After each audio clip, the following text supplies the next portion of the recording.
ISUPK.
Absolutely. Caller, what's your name? Where you calling from? My name is Ruth. I'm calling from Kokomo, Indiana. Okay, you say you calling from Kokomo, Indiana? Dang, yeah.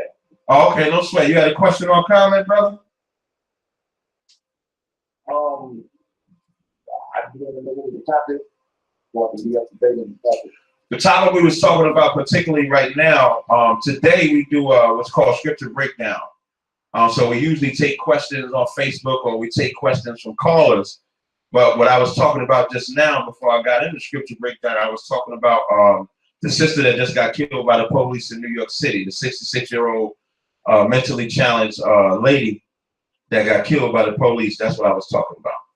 And talking about how joining the white man is not going to solve or fix our issues. Okay. So did you have a question that you want to ask or discuss? It could be, it doesn't have to be on this, it doesn't have to be on this particular topic. It could be on any topic. Okay, yeah, now, was the person that got killed, was it, the sister. Was it by a police officer? I mean, was it another one of your old thing? It was a sister that got killed, and it was by a police officer. That's correct. Oh, okay. Yeah, and the backdrop of the story is she was in her own apartment, and a neighbor had called because she was acting erratic. And so when she came in, when they came in there and they seen her acting erratic, they said they was trying to subdue her. She had a knife. They was able to convince her to put the knife down, and she went to pick up a bat. And instead of trying to disarm her with the bat, they instead shot her. Yeah, that's the state we living in right now. So do you have a question or comment? Well, my comment on that, man, is you know, me personally, I feel like, the solution, man, to, any type of injustice like that, man, is to simply bring Torah to the table, the laws of God to the table. How do you do that in this country? That'd be the awesome question. But that's how I feel about it, man. Yeah, but and if I was to just extend that a little bit, we shouldn't even be concerned with bringing these laws to this government, because the government that we live in has no sense of compassion for black people. Right. Like the white man that exists today is not a white man that would ever be our friend. And of course, when I'm saying white man, I'm talking about as a nation of people. Only black people choose to be individuals, but we're not individuals. We're a nation. We took these punishments on as a nation. We take the blessings on as a nation, and the white man will get his judgment as a nation.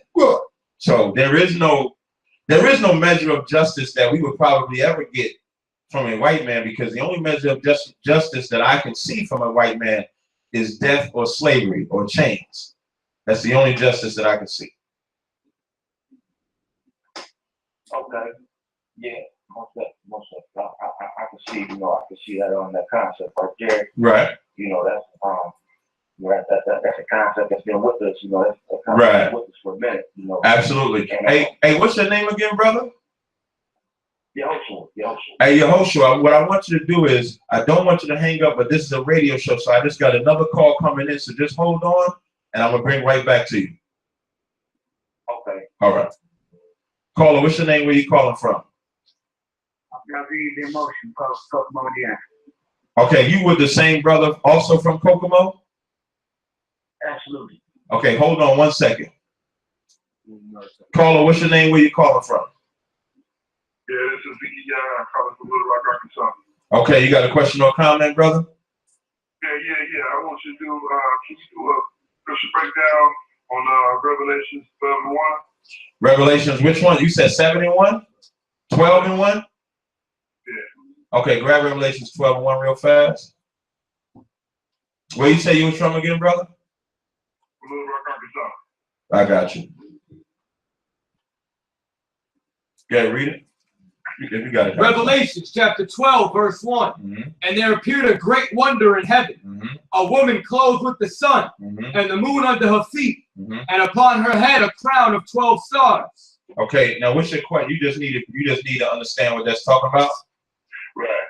Those 12 stars are the 12 tribes of Israel. The sun and the moon is wisdom and knowledge. All right, so that's what read verse 2. And she, being with child, cried, travailing in birth, and pain to be delivered. That's us crying. Like if you compare this similar to like Lamentations when it said we cry in the street, that's us crying, waiting to be delivered. That's the wonder right now that's taking place in heaven. Why is it saying in heaven? It's not talking about like up in the sky. It's talking about right here on earth. Whereas our heaven is destroyed, but who's in that heaven crying? The white man is in his heaven. And then we're the ones crying, waiting to be delivered, waiting to come out. Read verse 3. And there appeared another wonder in heaven. Now, and at the same time that this wonder in heaven is taking place, read. And behold, a great red dragon. A great what? Red dragon. That's the white man. When it says the red dragon, when you see dragon, that's talking about the white man's military. Why is it encompassing it with a dragon? Because of the fire that a dragon would breathe. So that's talking about their military power. Go ahead. Having 7 heads and 10 horns. Those 7 heads represents the 7 governments. The 10 horns are the 10 common markets that come out of that government.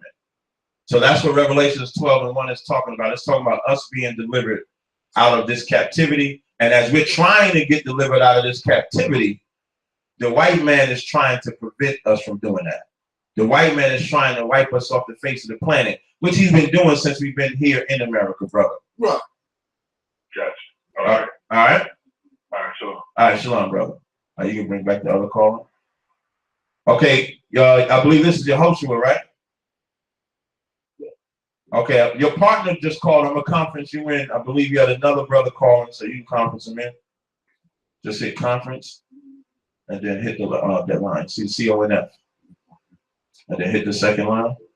I don't fully understand. And then hit conference again. They should come on all together.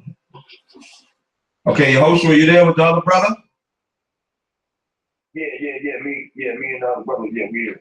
Okay. So, what's your question now? My question is, what was the I think I heard you say something about how one should go, like how to find a solution to the problem. I think you said something about imprisonment, slaves, Yeah. like that, or something like that. No, I didn't say that. No, that wasn't the solution. I said the only thing a white man can do for me is be in chains, slavery, or dead. That's what I said. Right. Oh, okay, my fault. Yeah, no sweat. Okay, yeah, that's it. So as far as the way of feeling that way, toward what I'm saying, certain white man or white men in general, that right there stems from basically how they treated us, our people, for over the years, right? And my question would be, how would that? I mean, what type of effect would that actually have on our people? If the white man was not here, say it again. if the white man was in that condition, what effect would that have on our people? Right. The greatest psychological damage that's been done to black people is the white man's influence.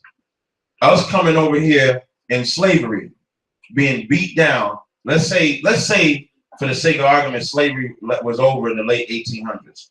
So now you're talking about 200 plus years, if not 300, when you include our Hispanic brothers, of consistent oppression, of consistent forcing of not being able to read or write. It was against the law.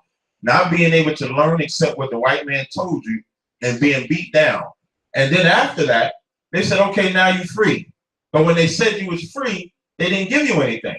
And then when you went and built your own cities, like Rosewood, like Black Wall Street, like the cities in Chicago, the cities in New York, the place in New York where they destroyed to build Central Park. Now, when you go and build your own cities, you're told we're going to destroy you. When you go and start your own businesses like the Negro League, they rape it. They do that. Then they tell you, well, we ain't going to do the hanging and lynching. We ain't going to enslave you no more. But then they throwing you in prison to the tune where there's more black people in prison than there are during the time of slavery. Then you take the CIA admitting during Nixon, which is really was before Nixon's watch, that the drug program was specifically targeted to black people. Now, you take that people that's been oppressed for 400 to 500 years, and then you remove the oppressor from the equation, that people would naturally then begin to heal. You understand? Right. So the white man has to be out of our presence. It's just like you're familiar with World War II with the Nazis killing the fake Jews, right? Right. Yeah, I'm familiar with that. Now, how were the fake Jews able to overcome the Germans? They had to be removed from the Germans so that they could begin to heal. So they split Palestine in half, divided Palestine in half, called one the Israeli state, called one the Palestinian state, so that the Jewish man wouldn't have to be around his oppressor, wouldn't have to see his murderer. And then the Jewish man is able to now get healed and get better. Whereas black people, we were told we were free, but we still had to be around our oppressor. So the only thing that can happen is for us to be separated. So now, before you respond to that, my question that I have back for you is, biblically, who do you think white people are? Biblically? Yeah. Well, biblically, it's definitely recorded that the sons of Japheth, are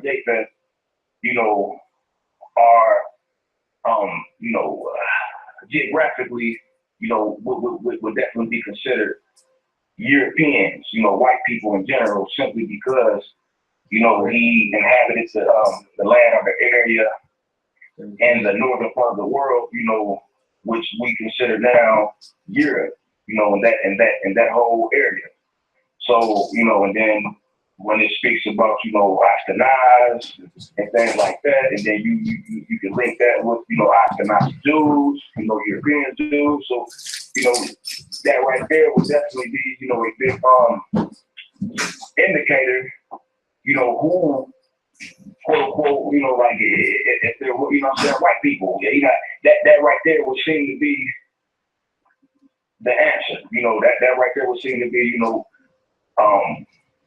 how to identify, those who are called white people on this earth, if you ask me, in my opinion.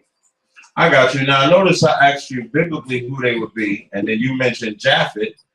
But then when you said Japhet, you said geographically it fits.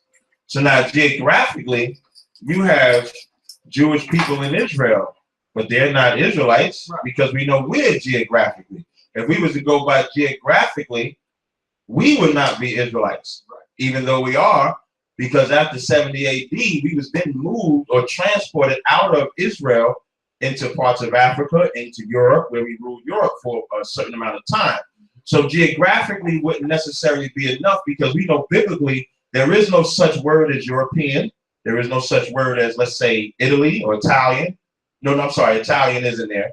There is no such word as American, Puerto Rican, Dominican. There is no such word as that. So we would have to do more than just use a geographical perspective. We would have to go with prophecy. We would have to go with culture. We would have to go with law. We would have to encompass all of them. And we would have to look at specific identifying markers when it comes to who we are today. Like, for example, when it comes to Israel, Deuteronomy, the 28th chapter, is one of the blueprints for proving that we're the Israelites and nobody else. And then, of course, we use other information, whether it's historical, whether it's geographical, and then biblical. So when you say that Japhet is the white man, I would have to disagree, because biblically, when you go to Genesis, the 25th chapter, the first red man on the planet outside of Cain was Esau. And when you go through Esau, and when you go through his history, and when you go through the biblical prophecies, he fits the very characteristics of the so-called white man. So I don't think Japhet would be the correct answer when it comes to identifying, but I know that's commonly taught that the Japhetic people are the white man, but they're not the white man. Right. And that teaching right there, you know, is I'm familiar with that too. You know, as far as, you know, Esau, you know what I'm saying, Esau, you know, being the white man, that right there, I'm familiar with that, you know, and so it's like, you know, with that understanding. Okay, before I go there, though, I want to kind of backtrack back to, you know, say that, you know, and so that's why I mentioned geographically, simply because, you know, if you have, you know, Noah or Noah, and he had these 3 sons, you know, it's like really that you know what I'm saying, it would seem as though all 3 of the sons were of color, you know what I'm saying? Absolutely. You know what I'm saying? So, absolutely. And so, being that, you know, the geographic as far as how it appears from a biblical standpoint and a modern day standpoint, it would have to somehow connect, just at least geographically. That's why I use that word in that context, because, you know, of that right there. But now to also touch on, you know, as far as the Israelites, you know, being you know, African Americans in this country, which you know, that right there, that's a proven fact. You understand that, and it is. Well, when you say, before you go, when you say proven fact, you mean that they just call us African Americans? When you say that's a proof, you said we're African Americans, that's a proven fact. Do you mean that they just call us that, not that we are that, right?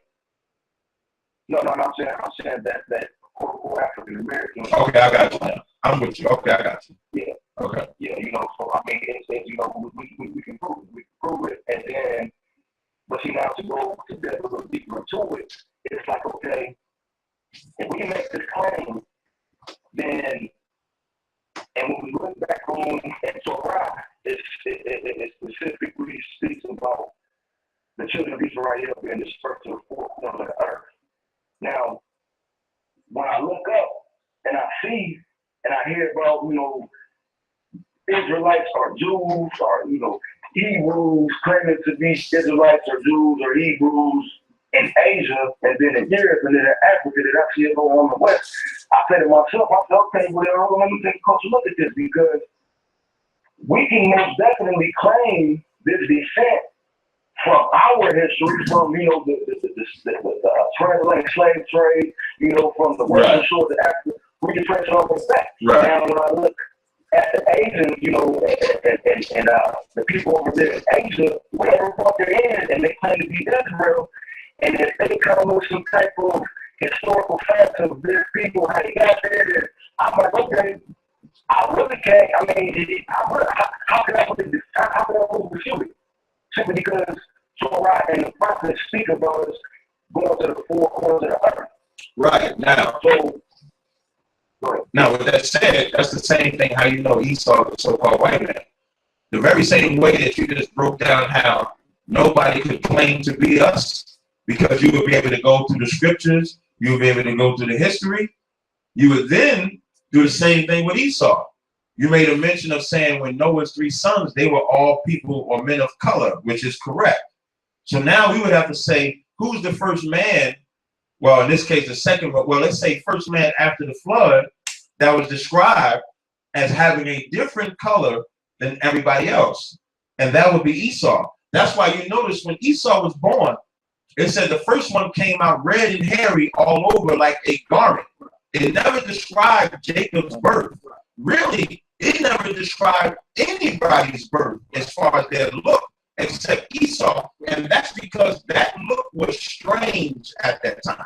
Because at that time, whether you was African, whether you was a Hamite, Japhite, or Shemite, you were all different shades of brown. But when this man came out, his color was strange. And so it says he was red and hairy all over like a garment. And then when we start looking at the characteristics of Esau, it said that he would live by the sword. It says that he exalted himself like the eagle. It said that he would try to be like the Most High. It said that he would have a perpetual hatred for his brother Jacob. Now, if we're Jacob, if we're Israelites, we would have to then try to identify who's actually been trying to destroy us. And then when we find that person that's trying to destroy us, look at those characteristics and then see if those characteristics fit the characteristics of Esau, because we've been fighting him since the womb. So even if you take the term eagle, every white government has used the eagle as their signature, has used it as their flag, symbol, emblem. You go to Rome, Greece, whoever it is that you want, that's them. Even when it says, thou that dwelleth in the clefts of the rock. What does Esau call himself? Now, we call him Esau, but he called himself a Caucasian man, which is the same damn thing, because Esau or Edom, or the cave dweller, that's what he called himself, and the Bible described him to a T. So that doesn't fit the Japhetic people, because Japhet by itself means happy. Them Polynesians and Hawaiians, they ain't trying to fight nobody, man. They're happy. And where are their prophecies? There is no prophecy that involves Japhet at the end time, but there is prophecies that involves Esau at the end time. So we would have to then look at that and then use that as the identifying marker. Now, I do agree with you with geographical and historical. Like when you go back to the Macedonians with Alexander the so-called Great and his father and them, that's the ones that started pushing out the original Japhetic people. So you had the Japhetic people, which would be Gog, Magog, and the Romans, or I forget the biblical name, but they would be there. And then the white man came and conquered them and pushed them out. And instead of the white man saying, I'm going to create my own name, he just took them over, which is why the Bible said he would be a vagabond, he would be a culture bandit. He did that with the Japhetic people. I'm going to give you the floor in about 30 seconds. He did that with the Japhetic people. He did that with the Egyptian people. And he did that with the Americans. And he did that with us. And he did that with the South Africans. There's not a country that the white man, even the Arabs today, most of them are white people. So there is not a nation or race of people that he's winning. So when you talk about from a prophetical account, the Japhetic people cannot be who we call the white man today. The white man today is from the nation or children of Esau or Edom. Go ahead, you got the floor. Okay, point well taken, well taken. You know, and it's an honor, you know, to be able to speak to another brother, man, that is, I appreciate a historian, you know, a scholar. You like a scholar right now. You sound real scholarly right now, man. And you know, I can feel the energy, you know what I'm saying, coming across through this device, man. You know, we call cell phone. I appreciate it, stations, man. But you know, so okay, so to backtrack, man, a little bit, bro, right? To speak about, you know, when Esau and Jacob, you know, when they were, you know, born, you know, you said that that Esau, you know, he was described, you know, you know, and now if I can recall right, you know, Jacob, he was described, but he was only described as smooth skin, right? No, he wasn't described at all. If anything, it said he was a plain man. That's the closest you get with him. Okay, I thought I might have read, you know what I'm saying, somewhere in okay. Their sheet. Well, you know what I'm talking about? Okay, are you talking about at a later point or during their birth? 27th chapter. Okay, no sweat. During the birth. Well, Genesis, the 25th chapter, I don't think it's... Okay, I don't think it's the 25th chapter. It might be the 27th chapter. It might be later on in the chapter. Not at their birth, but I get your point, because it also talks about him being a man in the field and stuff like that. So I get your point. Yeah. Yes. Okay. So you know that I mean I want to think, you know. So you know, I mean, there's a certain description, you know, I mean, anything, but, Right. you know, my point is, and this is simply, you know, the spiritual aspect, you know, everybody go around the word spiritual, you know, right. like it's football, you know, NFL. Right. But I'm with you. It's definitely a word, you know, that is embedded in, you know, Israel. This actual attribute is embedded in us. You know what I'm saying? The Ruach, you know what I'm saying? Ruach, the spirit. So to actually break down Torah, you know, or Tonic, but in this instance, Torah on a more spiritual level, I would simply say, and you know, your point, I really can't even, like, I mean, as a matter of fact, I'm going to have to take to a spiritual level because I really can't refute your point like that, you know what I'm saying? Because, you know, it's a lot of fear that with it. Right. But on a more spiritual level, when we look at Esau, when we look through the test of time and through history, we realize one thing, you know, and that is that the church, Christianity, Rome, has its ties all the way from now 2016 all the way back to where Esau was born. Right. Now, if we take this concept, then we'll see a whole lot more striking parallels. You know, for instance, military might was given to that was I mean, of course, you know, you're familiar with the story of how, you know,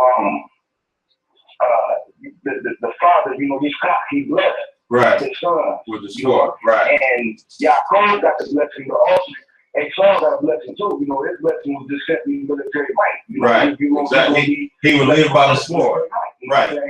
Heavy weapon. Right. So, so when we look at that type of thing, we see that America, as a Christian nation, with the eagle, as a symbol of this nation, it's embedded in Christian. The founding fathers were, you know, predominantly Christians. Right. And so when you look at Rome, the Roman Catholic Church, if you actually look at the military, you know, American, they call, you know, I mean, it's said that they're one of the, you know what I'm saying, the greatest superpowers, you know what I'm saying, as far as military, you know, they got drones and who get that and the third. I mean, all this stuff, right?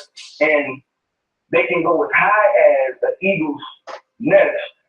They can go all the way up and, you know, try to make their dwelling place among the stars. They can do these type of things, right? But from a spiritual standpoint, when we look at Esau, we can actually see that Christianity, and then on top of that, Israelite can actually become Esau spiritually. And that's exactly what happened to us in our sleep, in our slumber. When brothers and sisters wake up and they realize that they're Israelites, and the way it takes place here, but it's still like this. We still got a lot of our people in the church. A lot of our people still got old Esau's garments. And so then when we look at that type of thing, you know, it's like, okay, what is it saying to us? You know, speaking about Obadiah, Obadiah, he speaks about, you know, the mountain of Esau, you know, saviors will come and, you know, bring down or destroy the mountain of Esau. You know, what does this actually mean? You see what I'm saying? So when we look at that, you know, from this same perspective, it's like it has to be a point in time where the faith, the practice, the worship of Israel to our God, the God of Israel, you know, the Most High, it has to, at some point in time in history, we're going to say it now, it has to rise above the doctrines of Christianity to a point where it would destroy it completely. Now, being that, you know, you got to get the point of, you know, Esau being the white man, you see what I'm saying? We see the street, we see all day, you know, brothers and sisters dying, man, behind, you know, police brutality, you know what I'm saying? You got a repeated history genocidal behavior, you know what I'm saying, from, you know, white supremacy, all these type of things. We see this. You know, we ain't naive to this. We see this. But now, on a more spiritual plane, on a more spiritual level, it's like, I actually know of a European brother, man, that his conscience level was so high that when we was in the cell together in prison, I had no other choice but to call his brother my brother, and he was claiming to be an Israelite, just like I was claiming to be an Israelite and a Jew, you know, and it's like, okay, man, but you got red hair and you got freckles on your face, but your conscience is so high, man, you got something in you that I can't even really describe. And the brothers that's my same color, you know, in the same prison, they really couldn't even touch his consciousness. Although we all had the same love for each other, ate together, you know what I'm saying? We made slams, made meals, went to work, you know what I'm saying? We got to the back. But it's like, I can say that, you know, Esau is the white man, and he is in the third, but Esau, you know what I'm saying? So I'm going to actually tell us how to treat Esau evil. He said, do not reject evil. Do not reject Esau. Why in the world would the God of Israel give us a commandment that says do not reject? And I ponder this, and then I came to the conclusion that everything is spiritual with our God. It's on a high level of consciousness. You see what I'm saying? So it's like, you know, our synagogue out here in Kokomo, we are a neo-Hasidic group, a neo-Hasidic congregation. When you say neo-Hasidic means spiritual, new spirit, a Jew with a new spirit, right? Right. So we got a rabbi, you know, or Rabbi. The brother look like, you know, I mean, you know, same color, you know what I'm saying, black. We got brothers black, we got sisters that's white, we got brothers that's white. And so it's like, I mean, I really can't, you know, really discriminate, you know what I'm saying, based on the skin thing, man, but on the more spiritual plane, I can see a brother that looking at more like Esau than a white man. You know, so I'm like, man, you know, I mean, I can't define this. But I mean, this, you know what I'm saying, this will give you know, understanding that, you know, how we you know, perceive things, man. But I mean, but like I said, man, you know, you definitely got a point there, though, man. But yeah, I feel like, you know. Yeah, if I'm sorry, go ahead, bro. No, I want you to finish. Okay, sweet. I feel like, you know, it's being that, you know, we're supposed to be the light of the world. We're supposed to be, you know, this treasured people and an example to all the nations. Israel is called the firstborn son. Well, if you got 3 children, your firstborn, he's just simply the one that has to have all responsibility on how to teach and show his younger brothers and sisters how to live life. Right. He's based on what the father is telling you, teaching. So it's like, you know, we being the firstborn, all the other nations, you know, right, wherever the cover, you know, in between, it's like, okay, you know, you grab a hold of what we got, you know, then, I mean, you could elevate yourself to the firstborn as well. I mean, it's just like, that's how I feel about it, man. So the skin thing, you know, is deep, but the spiritual thing is deeper, you know what I'm saying? So that's pretty much what we go off of, man. Okay. So no sweat up, and I'm glad you was able to get it all out. So I'm going to respond to a lot of the stuff that you said. The first statement I want to say is what you said about destroying the Christian church. I'm with it. I'm totally with that. That's all we do. Now here's the problem. The statement that you made is Christian too. Right. And this is what I mean by that. A lot of brothers and sisters, and again, when we have this dialogue, understand that as men, when we talk, it may sound strong or hard, but it's not meant to really hurt a brother as much as it is to correct a brother. So I want to make that statement before I say what I say, so that way you don't get offended. But you know, like Christ said, you shall know the truth shall make you free. It didn't say to make you feel good. So now, with that said, what you're doing with them white people is what black people have been taught to do since slavery. And that's always have the white man join next to him. And because we can have one white man that we can get along with, it makes us think that we then have to forgive all white people. Now, you made a mention that said that you can let a white man be a priest. You said you have it's the neo-Hasidic. Is that what you're saying? Okay, neo-Hasidic. When you first said neo, the first thing popped up, the next word that popped in my brain was Nazi. Excuse me. Like when I think of neo, I automatically associate that with that. Now, I know that's not what you're saying. That's just what popped up in my head. But when you say that you can have a white man be a priest, please give me the precept, please. Lamentations chapter 1. No, not you. I'm sorry. I was talking to the brother in the room. I'm sorry. Lamentations chapter 1, verse 10. The adversary hath spread out his hand upon all her pleasant things. The pleasant things of this woman, when you read Lamentations 1:1, it talks about Jerusalem crying out. That's our homeland. It's talking about us. And it talks about how her hand, the adversary, which is the so-called white man, has spread his hands amongst all her pleasant things, meaning our laws, our sacrifices, our prophets, our God, our kings, our people. That's the pleasant things that he's put his hands on. Keep going. For she had seen that the heathen entered into her sanctuary. And now you're bringing white people into a sanctuary where before we even get to the New Testament, if we're just dealing with the Old Testament, the only priest could be of the Levite tribe. The only people that could be Israelites. At one point, we was all supposed to be priests. But we know in Exodus, the 32nd chapter, Moses said, who gonna stand with me? The Levites stood with him, so they got the right to the priesthood. So so if you're just dealing with the Old Testament, you couldn't be a Judite priest. You couldn't be an Ephraimite priest, let alone to be an Edomite priest or a white priest. But it says, we have seen the heathen enter into our sanctuary, read, whom thou didst command that they should not enter. They should what? Not enter. So you're doing directly against what the Most High said. The Most High said, we should not enter, read, into thy congregation. We shouldn't bring them amongst our people. When you read Ecclesiastes, the 3rd chapter, it says that there is a time for every season. I'm paraphrasing.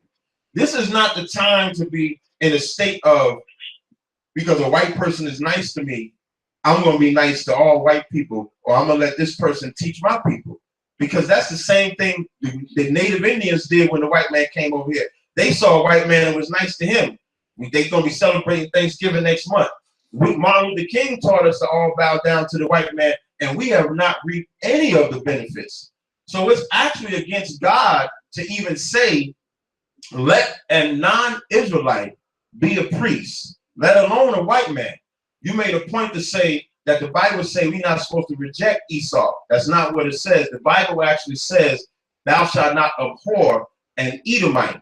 Now, a lot of people look at the term abhor and Edomite and look at that as hate, but that's not. Abhor and hate are two different words, two different acronyms. You can find right in the Psalms when the word abhor and hate is used in the same verse. Abhor is talking about harming a white man, which we never promote harming a white man. We do promote defending yourself, but we never promote going out and killing white people or doing harm to white people. But we can hate. That's why in that same chapter in Ecclesiastes, the 3rd chapter, it says there's a time to love and a time to hate. The time right now for every Black and Hispanic in America and across the world is for our love to go to each other. We done spent 500 years loving the white man and it ain't got us nowhere. You also said that we're not supposed to hate him or God don't want us to do that. Please read. Ezekiel chapter 25, verse 12. Thus saith the Lord God. This is what God said. Because that Edom had dealt against the house of Judah by taking vengeance. By doing what? Taking vengeance. This is why when I said earlier that the white man either has to be dead in chains or enslaved, what I'm saying is what God is saying. Keep reading. And hath greatly offended and revenged himself upon them. So because Esau has touched God's son, which is us, Exodus 4:22, read. Therefore, thus saith the Lord God, I will also stretch out my hand upon Edom, and will cut off man and beast from it. So now, when we actually bring white people into our fold, we're actually taking away the vengeance that God wants to give us. Like we're preventing that. Read. Yeah. Verse 14. And I will lay my vengeance upon Edom. Now, the Lord said he's going to lay vengeance upon Edom. Yeah. By the hand of my people Israel. That's why Jeremiah 16:16 says, behold, I will send for many fishers, and they were fishermen, which is what we're doing now. Right now, it is our job to go out and properly educate Black and Hispanic people on repenting, turning back to the ways of the Most High, and putting away their evil. Because at the end of that verse, it says, and soon I will send for many hunters, and they will hunt them. Because Ezekiel 25:14 says, I will lay vengeance upon Edom by the hand of my people Israel. Read. And they shall do in Edom according to my anger and according to my fury. The reason why we're going to do that is because God is angry at what the white man has done to us. That's why Isaiah 47:6 says, I was wroth with my people. I put them in his hands. Meaning the reason why we got into this captivity was because of the laws that we broke. But at the second part of that verse, it says, but thou didst show them no mercy. What I love about Black people, and what is also a fault of Black people, is the compassion that we have. And what I mean by that compassion is we're so compassionate that even in the midst of all this hell we going through with the so-called white man, even all the torment, we're still trying to find a way to be compassionate to the devil instead of being compassionate to our brother. I'm going to tell you something, brother. In your congregation that you have, it shouldn't be nothing but Black men in there. Right. Black men should be the priests. Black men should be running. And if you got a white man in there, I would never have a white man in mind. But if I had a white man in mind, he'd probably be chained to a fence with some dog, some dog food at the end of it. That's the perfect place for a white man to be, or sweeping up, or cleaning up the house, or doing something like that. But to let that man be a priest, not only are you disrespecting yourself, you're disrespecting the Most High, because that's not in the scriptures, brother. It's not in the scriptures to have a non-Israelite be a priest. Deuteronomy 18:18 says he must be of your brethren. I'm going to give one more scripture, then I'm going to give you the fallback. Read. Ezra chapter 9 verse 12. Now therefore give not your daughters unto their sons, neither take their daughters unto your sons. Now, we all know that that's true. We ain't supposed to marry their women. We ain't supposed to let them marry our women. We're supposed to stay totally separate from every race of people. We know Ezra and Nehemiah was mad as hell when the children of Israel were sleeping with the mother nation. He pulled his whole beard out. I can't imagine. I love my beard. I remember I trimmed my beard too low one time. It drove me insane. I don't want to touch my beard no more. They pulled their beard out. And this is why. Go ahead. Nor seek their peace. It says, nor to seek their peace. Go ahead. Or their wealth. Now, the reason why we're not supposed to seek their peace or their wealth, number one, because our strength is in our own peace, is in our own wealth. That's why Black Wall Street is always spoken of so much, because Black Wall Street was something where it was like 40 to 50, like maybe 10 years removed from slavery, and we already building a city that even if you know the history of that city, you got the Trail of Tears that took place through there, and you got them building airstrips, hotels, hospitals, banks. They building everything. And you know what we was? We was united.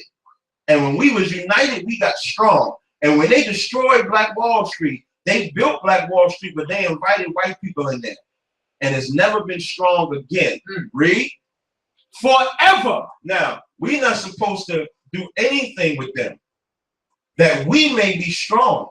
So when you bring other nations into your fold, you're actually making yourself weak, because the Lord does not want us to do that. Because what happens is you'll start compromising.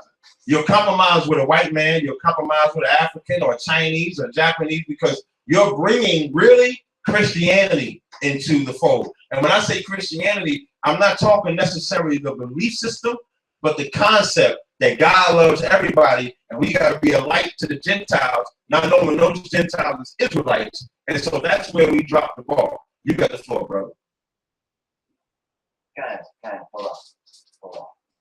And once again, you know, I hear the passion and you know, the voices, man. And once again, it's definitely honest. Like I said before, man, you know, it's definitely heartfelt. And just to, you know, go off for the last thing you said, you know, it's like I love my beard too. You know, so it's like, you know, I definitely would go mine for it out, man. You know, it took a little minute to get it to look like this, man. But it's like, you know, when it boils down to it, you really can't even refute how Torah describes, you know, other individuals from other nations converting over to the nation of Israel. And what I mean by that is, for example, you know, when you look at Kenai, my bad, not Kenai, Caleb. Caleb, you talking about? Caleb. Okay. Caleb.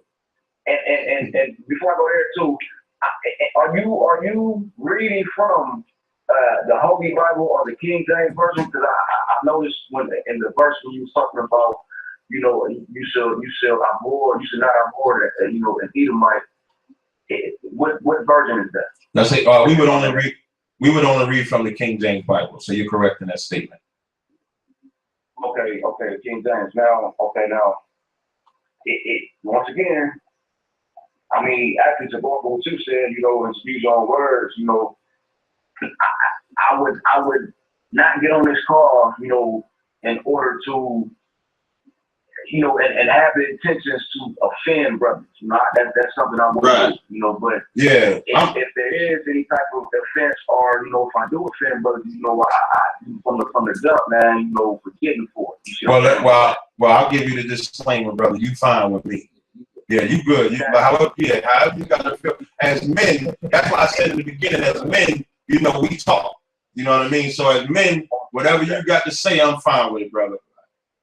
Most definitely, and you can rest assured, man, that I, you know what I'm saying, I don't get offended. Like it's I mean, it's, you know what I'm saying. I got you. It's one out of a million type of, you know, type of situation, man. You know, 1 out of a million. You know what I'm saying?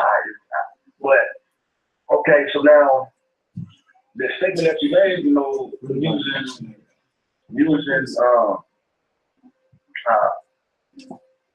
certain words that are actually Christian. You got lower little Tonic. No, that's not. Hey, Yehoshua. Yehoshua. Hey, Yehoshua. Hey, Yehoshua. Hey, brother. Hey, brother. Hey, Yehoshua, can you hear me? Yehoshua, you got real low just now. Hey, Yehoshua, did you step away from the phone? I can't hear the brother. I cannot. Hey, Yehoshua, I cannot hear you. You need to step back to the phone because you got real low all of a sudden. Can't listen at all. Hello, can you hear me? Yeah, there you go. You had got whatever you said like the past 30 seconds or so. I didn't hear because I don't know if you stepped away from the phone or not, but you got real low. Okay, I don't know what that was. Yeah, me neither. That's why I wanted to let you know. I didn't want to, you know, miss anything you said. Okay. Backtracking. It's like, you know, you was the first one to kind of like, you know, touch on New Testament things. You know what I'm saying? Speaking on Christ and stuff like that. So it's like, okay, you kind of went there, you know, with the Christian thing, and then on top of that, you know, you demonstrate out of a King James Version Bible. Now, granted, you know, that is one of the most accurate Bibles or holy Bibles, you know, you can find. But, you know, when we dealing with man, how we operate, man, it's strictly out of, you know, stone edition to not, you know what I'm saying, on Kumash. In other words, it has the Hebrew on the one side, on the right side, and the English on the left side. So when we read and when we interpret, we can flip to the Hebrew and say, you know, understand things like that. And plus, it has a Jewish or a kind of, I'm going to tell you like this. It has Hebraic commentary. Now, whether it's right or wrong, that's you know, there's a lot of commentary that we don't even agree with in here. But the main thing here, the point is that it has the holy term on this side. You know, and granted, you know what I'm saying, it's modern Hebrew. I know a lot of Hebrew or Israelites, you know, over in the West, that kind of gravitate, you know, back towards the Paleo-Hebrew, the ancient, you know what I'm saying, text and things like that, which you really ain't gonna find too many Tonic or Quran, you know, with that in there. But, you know, I mean, we go towards the closest we can, you know, to our history. And that is, you know, the Hebrew language. So anyway, so that's what I'm going off of. That's what I'm going off of, man. So, you know, when I read the verse speaking about, you know, the Edomite, man, it simply says in the Tanakh, you know, or the Hebrew Bible, if you will, it simply says you should not be just an Edomite. Now yours will say something different. You know, we can go off of, you know, the definition of the word on faith. But actually go back to my point though, man, you know, Caleb, you know, Caleb. So he himself is actually, you know, a Canaanite, you know, and Torah speaks of this in Numbers chapter 32, verse 12. Right. And then, you know, once you go a little deeper, you know, it'll speak about, you know, in Genesis chapter 15, verse 19, who the Canaanite was. You know, Canaanite was simply one of the nations, you know, that was one of the Gentile nations, you know, that were in the land. One of the they weren't Israel. They weren't no Israelite, right? So when it says that, you know, Caleb was actually a Canaanite, that actually alludes to the idea that they're people that actually engrafted or convert into our nation and is still considered Israelite or is still considered Israel. Another example, you know, and we all know the story of Ruth. We know the story of Ruth. We know, you know, how it went down. You know, the bloodline, the Moabite thing, you know, and then we see how, you know, Moses himself, you know, took on a wife, Cushite, Ethiopian, you know, and I mean, you know, there's different type of doctrines on it, you know, as far as, you know, them being, you know, some type of Hebrew or something like that, to where it was cool for him to marry her. But the fact of the matter is, you know, she was not Israel. She was not Hebrew. She was, the scriptures does not refer to the Cushite or to the Ethiopians as Hebrew. Right. But nevertheless, we see that Moshe, he himself had a wife that was Ethiopian or Cushite. Right. You know, or Cushite, you know, but, and so now. Hey, if I could, hey, Yehoshua, if I could, just so that kind of, if we can kind of get it like a better Q&A so that you don't maybe forget anything I say or anything you say, I would like to kind of, like you made about 3 statements. I like to respond to those statements and then give you the floor back. Then I get the floor back just to make it, you know, so that way I'm not too long-winded and neither are you. Would that be cool? Yeah, that's cool, man. That's cool, man. Okay. I appreciate it. So now what I want to touch on first, you mentioned Caleb, because it said Caleb was a Kenizzite, which it does say in Numbers 32 and 12. Now, what I'm going to read on Caleb when it goes to his lineage in, hold on one second. Just bear with me 1 second. I just had it.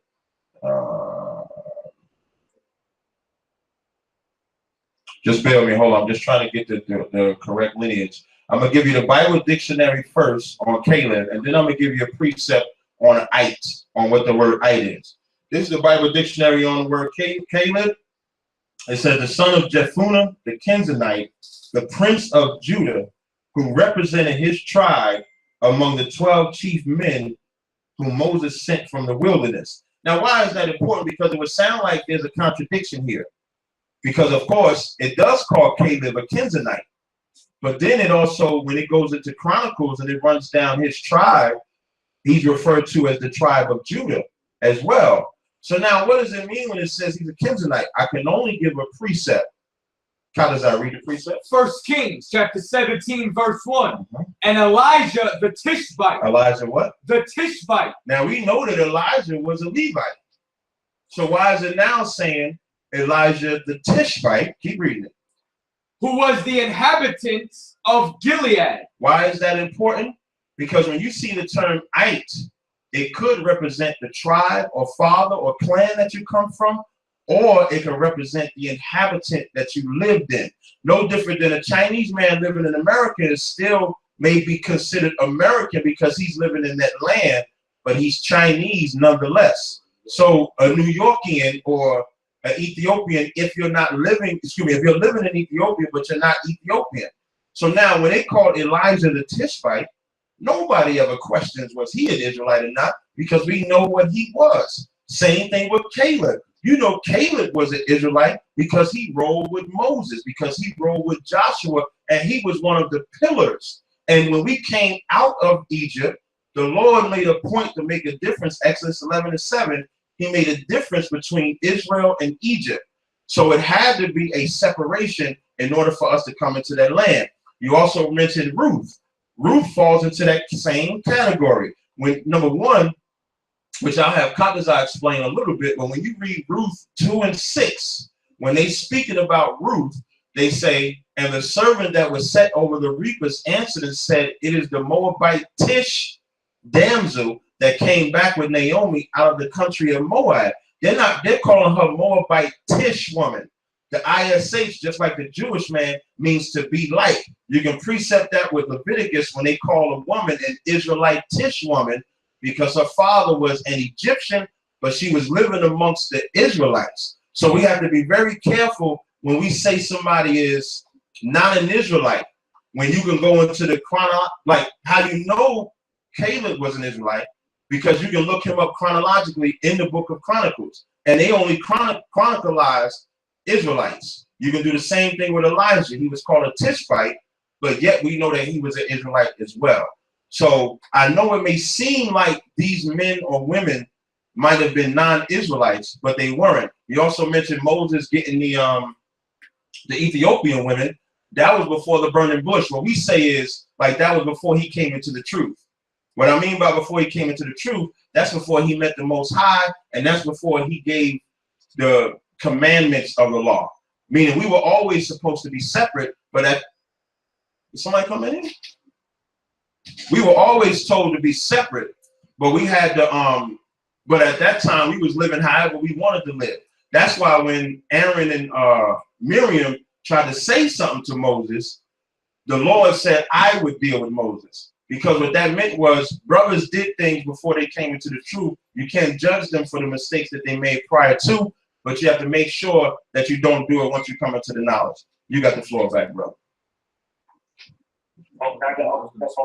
Oh, now if you want, I can explain before you go, brother. I'm sorry. If you want, I can have the brother explain to you Moab and what it meant in correlation to Ruth at that time geographically. Because I gave you a scriptural answer, but I can have him explain it to you geographically real fast, and then you'll get the floor back. Yeah, Kadazai. Now, once again, when you bust down that whole thing with Ruth, I mean, even if you want to just look at it, you know what I'm saying, from a more critical standpoint, this was also, you know, David's grandmother. You understand? So for her to be a Moabite, especially when the same chapter that they want to quote, you know what I'm saying, a boy not an Edomite, it says a Moabite may never enter into the congregation, even into the 10th generation. So to then have him be the grandson, and then for Samuel to come and anoint him, make him king, just based off of our laws. Right. You understand that? It wouldn't even make any sense. But as he said, geographically, brief history.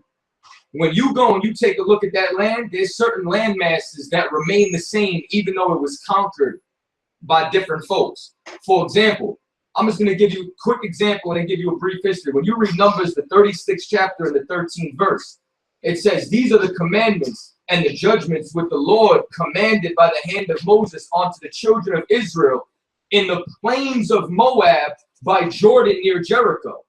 If you go look where Jericho is, right? Or if you go look where the River Jordan, it's nowhere near the biblical land of where Moab was living. The problem is that that land once upon a time ago used to belong to Moab, but not the Ammonites, the Amorites came and took it from them. You learn about this war. Then when we came in, what happened was that we went to war to conquer our land. We took the land that the Amorites took from the Moabites, and then Reuben got that inheritance. And then north from there, all the way up into Bashan, was also where Manasseh and Gad was living. They didn't want to cross the river Jericho. they wanted to keep the inheritance on that side. So when you continue reading, you find out, for example, Numbers 21 and 17 through 19. Then Israel sang this song, spring up, O well, sing to it. The princes dig the well. Basically, when you keep reading this, right, I'm going to drop down to verse 19. And Manatah and Nathaniel, from Nathaniel to Bamoth, and from Bamoth in the valley, that is the country of Moab, to the top of Pisgah, which looketh toward Dishon.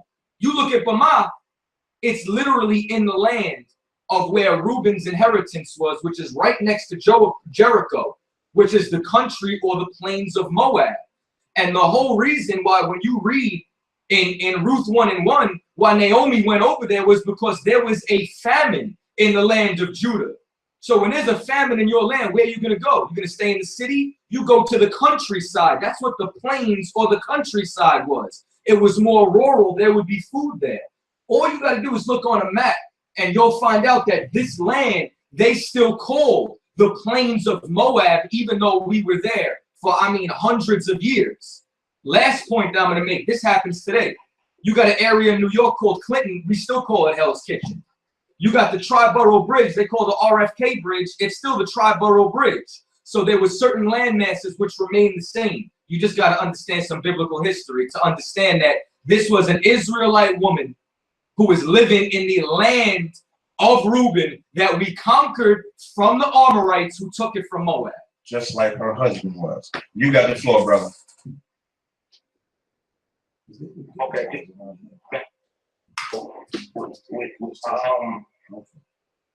With my 2 years, man, try to take it everything, as much as possible. I got you. A few things, I'm comfortable with fish, crucial, a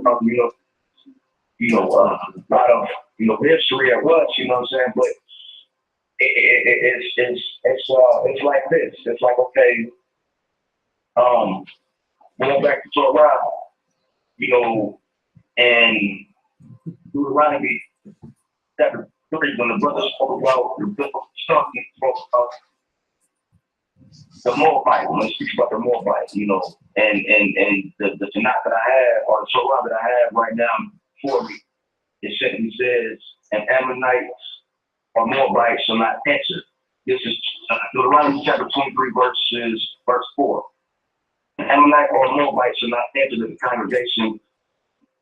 Even the 10th generation shall not. To 10 generations, brother. Good night. Even into the 10th. Meaning never, ever. That's a rough one. Question is this. My question is, was Ruth, was she an Israelite or was she not an Israelite? She was an Israelite, brother. She was an Israelite that just lived in a different nation, or excuse me, Katzal won't let me say that. She was an Israelite, brother. No different than you're an Israelite and I'm an Israelite. No matter what, like you're from Kokomo. So I may say Yehoshua the Kokomite. But you still would be an Israelite. You just living in the city of Kokomo. So you said since she was in the land of Moab, she was part of Moabite, but was it just like the whole time? Is that what you're saying? That's correct. Just like Elijah in 1 Kings 17:1, you won't find a verse where it refers to Elijah as the tribe that he's from. But when you read 1 Kings 17:1, it says Elijah the Tishbite. So now if we're going to go by the logic of what you're saying, well, I shouldn't even say what you say, what people commonly say about Ruth, then we would have to say the same thing about Elijah. Because it never refers to them as Israelite. It refers to him as a Tishbite who does all these great works for the Most High. So we would have to apply the same thing to Elijah. Okay. This will be like one of my first official disagreements with you, simply because Torah does not say or specify that when an individual is called by another nation, that it's just saying that, okay, they're really Israelites, but they stay in this area, so we're going to call them that. I'm not that. The reason why I disagree with you is because I've yet to read and see in Torah that it actually says that. Okay, so then you're saying Elijah is not an Israelite then? I mean, we can, this is staying Torah, but to go through, you know, the prophets, you know, and you know how, you know, his lineage. I mean, we can go through lineage and things like that, man. But it kind of it was on and on. But simply put, so our Torah is stated, you know, word for word in the Hebrew and the English. It distinctly does not say that one can be an Israelite, but since they're staying in, I guess, the land of Canaan or Canaan, that Right. you know they're really called a Canaanite. Or I mean, to me, it just really doesn't resonate. It really don't make sense, you know. I got you. Like that. I got you. Let me see if I can explain it a little differently, right? When it comes to the Torah. Let me say the next point before you go to the, you know, before I meet. Okay, no sweat. And what I'll say is after you finish that point, I'll respond. And then for this week, that might be the end because what I've given you is like a VIP treatment, so to speak, because we had tons of calls come in during this time. But I knew you was calling. I knew you had your partner on the line, so I wanted to give y'all undivided attention for this call. So after you give your statement, I'll give my response, and then, you know, maybe this is a dialogue we can have next week. We do this every Thursday. So by all means, you're more than welcome to call back, you know, maybe do some research on some stuff that we talked about and then come back to it.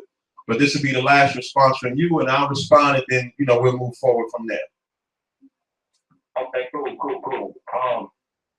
Okay, now I'm going to go off the concept that is so that, you know, Torah simply is telling us, you know, in whatever way that, you know, a person can, you know, live inside that area and be called, you know, by the name of that nation simply, you know, by geographical because they live in there. I'm going to this concept. If that this be the case, then, and if you go to the prophet Hosea, when he speaks about Ephraim, you know, Hosea chapter 7.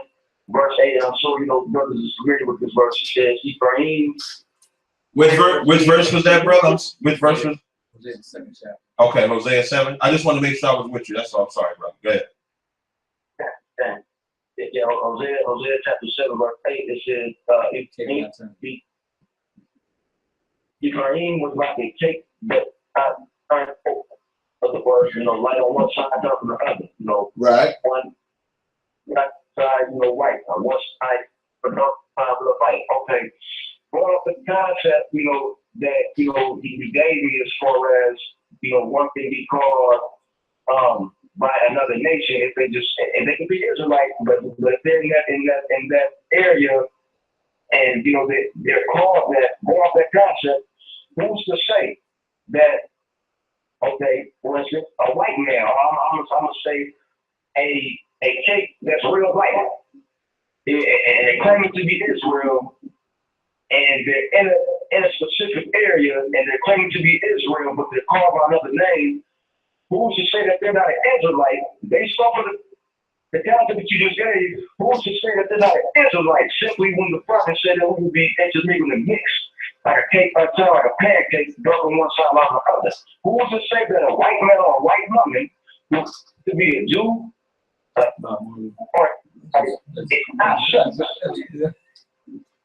Yeah, you're absolutely correct. When you finished, brother, I want to make sure you're finished. Like I said, this was the last one.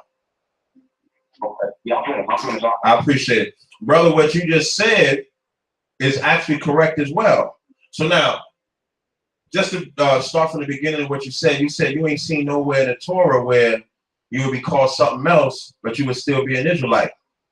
In the beginning of this conversation, you said it's understood that we're called African American, but that's not true. So what are we? Israelites. Because we know who we are, and we're just being called by the land that we live in.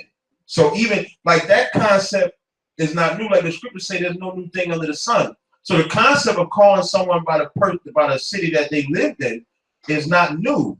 That's why when it says Elijah the Tishbite, that's just the city that he lived in. That's not what he was. So when you say we would have to look at the scriptures, and if that's the case, we're going to be making a lot of people in the Bible not be Israelites just because it called them by the city that they lived in, because Elijah is not the only one.